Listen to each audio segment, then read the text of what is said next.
found yourself in a chokehold of a story so spellbinding, so enchanting that it feels like the universe is whispering its secrets directly into your ear?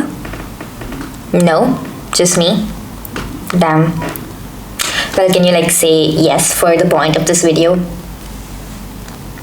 Oh my god, girl, fame, stop. Okay, I'll stop.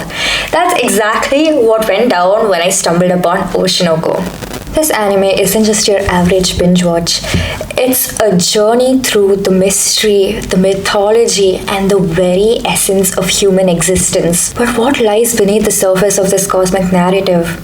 And how did I even come to the conclusion of all of this spiritual, existential, crisis-y things from an anime about idol industry? Join me as we unravel the intricacies of Shinto and Buddhist lore and its connection to Oshi No Ko, exploring the symbolisms that shape the characters' destinies and our perception of reality. Yeah, it's gonna be heavy, so brace yourselves.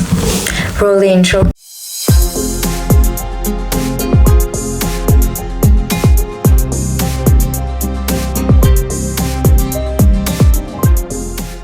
Our exploration begins in the serene landscapes of Takachiho, a Miyazaki prefecture, a place steeped in supernatural phenomena and ancient lore.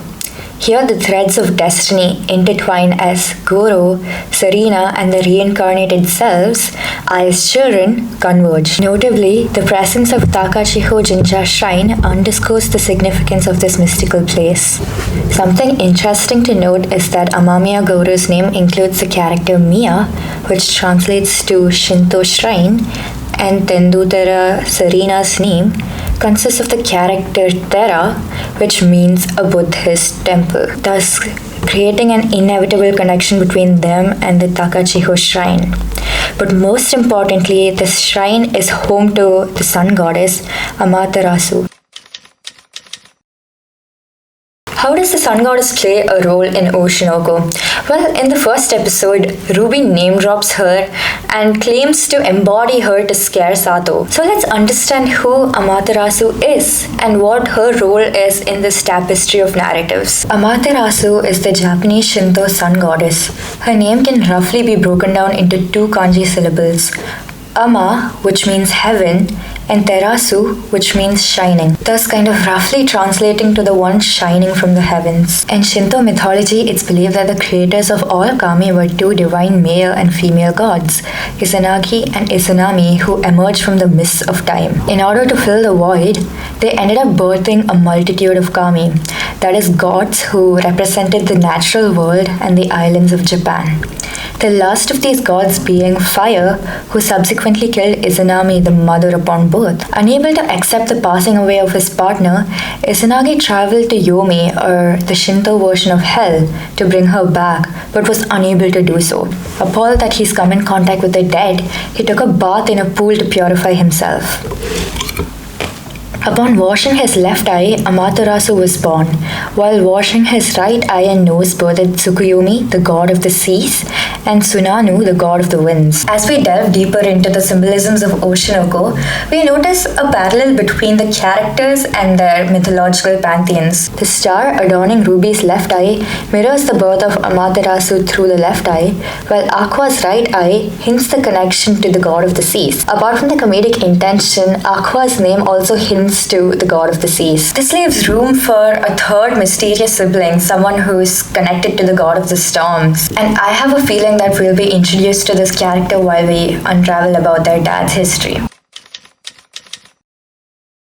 Beyond the realms of Shinto mythology, the twins' eyes bear a significance that's drawn from the Buddhist mythology. One of the main features of Buddhism is its connection to reincarnation. The rebirth of a being is dependent on their levels of good and bad karma. In Buddhist cosmology, it's said that there are 6 paths of reincarnation within the realm where physical beings that still feel pain and pleasure reside.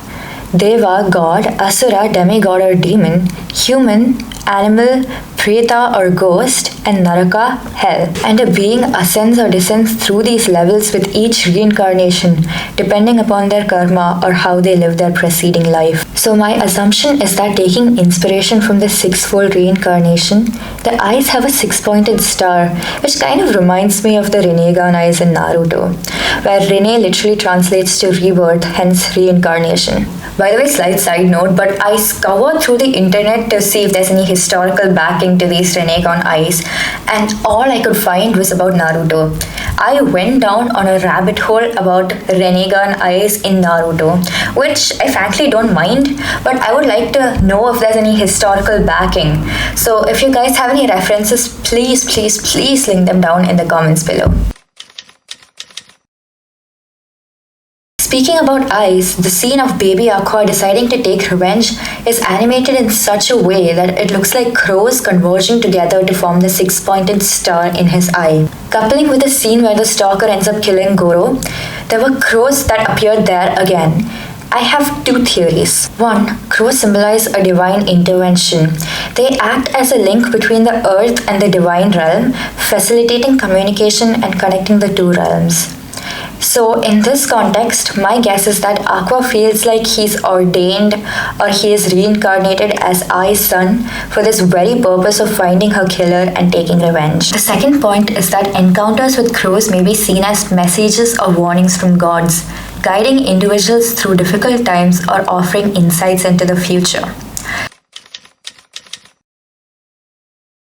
According to Buddhist teachings, the liberation from reincarnation is only possible once you break free from this cycle of samsara or suffering into attaining nirvana or eternal peace. And this is attained through the Eightfold Path, which is mainly centered around love, compassion, and renouncement of worldly desires. This kind of sheds light on why Ai hasn't been reincarnated in the series. Through nurturing and love she provided her children, Ai gained a knowledge of how to love and exercise compassion, thus attaining nirvana.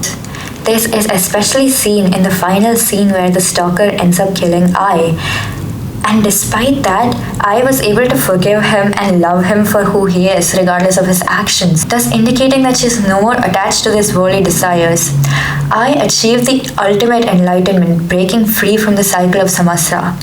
So the extinguishing of the light in Ai's eyes upon passing holds dual significance, her physical demise and the cease of her cyclical existence. Despite her physical absence from the narrative, Ai's presence resonates throughout various manifestations. Her essence is reflected in Ruby's demeanor and aspirations, echoes in Kana's captivating stage performances, and remains ever present in Aqua's consciousness.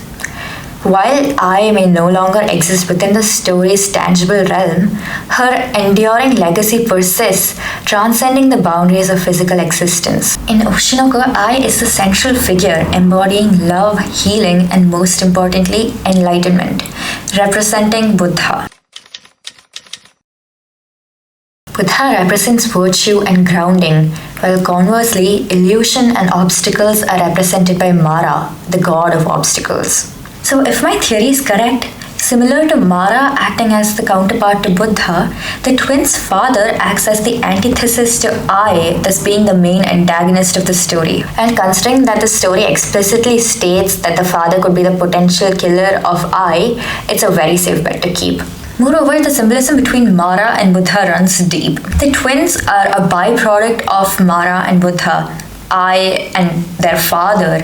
Most importantly, the ultimate good and the ultimate bad. This concept of duality is ever present in Japanese culture and our life itself. As all of us know, the yin-yang or the yin-yo represents duality, and this duality manifests in various forms like love and suffering, man and woman, dark and light, life and death, truth and lies, past and future. And like anything that's perceived as a binary, exists as a combination of both. The yin and the yang is present in every individual, and this is beautifully portrayed in Oshi No Ko. This dichotomy is exemplified in the character of Aqua, who oscillates between light and darkness throughout the series. On one hand, he grapples with the trauma of Ai's death through the vengeance of killing his dad, and the complexities of the entertainment industry, thus shadowing his father's legacy. On the other hand, he exhibits moments of compassion and altruism, demonstrating eyes shine within him. Thus, Aqua's character serves as a nuanced portrayal of human condition, reflecting the intertwining of dark and light within all of us. In a world filled with gods, rebirth, love, and pain, life is like a tapestry. Its threads, light and dark, being interwoven by our beliefs and our existence. Thus, as we travel through this world of contradictions, maybe the real significance isn't in the answers we find, but the questions we ask. So, the question I want to ask is, where do we fit in this vast tapestry of existence? As we fall into the rabbit hole of mythical stories and lore, could it be that we're glimpsing at a possible reflection of our own journey?